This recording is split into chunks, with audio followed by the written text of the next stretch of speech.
Pourquoi il faut investir en technologie maintenant? Vous voyez ici, on a un beau tableau qui a été préparé par la BDC suite à un sondage qui a été conduit auprès de 2000 entreprises. Dans un premier temps, ce qui est important de constater, c'est qu'il y a au moins 2/3 des entreprises qui ont répondu qui sont plutôt dans une catégorie conservateur. C'est-à-dire que c'est une entreprise qui a développé une faible intensité ou pas du tout en termes d'utilisation et d'intégration du numérique. Autrement dit, c'est des entreprises qui utilisent très peu les outils technologiques et puis qui n'en promouvoient très peu les impacts au sein de leur opération. L'autre point qu'il faut regarder, il est en haut à droite.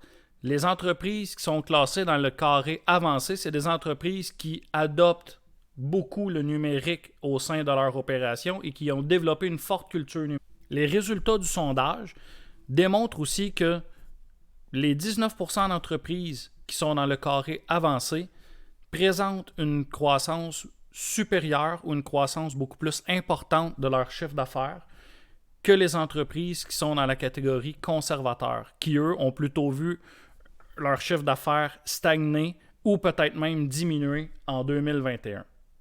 Le tableau de l'OCDE présente le PIB par habitant des différents pays. Donc, on voit qu'en 81, le Canada était somme toute assez bien positionné. En 2021, le Canada est passé sous la moyenne des pays de l'OCDE. En bout de ligne, qu'est-ce qui s'est passé entre 1981 et 2021? C'est que d'autres pays ont investi beaucoup plus massivement dans les technologies et ont augmenté leur maturité numérique significativement plus rapidement que le Canada. Donc, globalement, ça se traduit comment? Ça veut dire que ces pays-là ont augmenté leur productivité significativement plus que celle du Canada. Le lien qu'il faut en retenir, c'est que les investissements en technologie aujourd'hui favorisent une amélioration ou un accroissement de la productivité qui se traduit directement en croissance économique.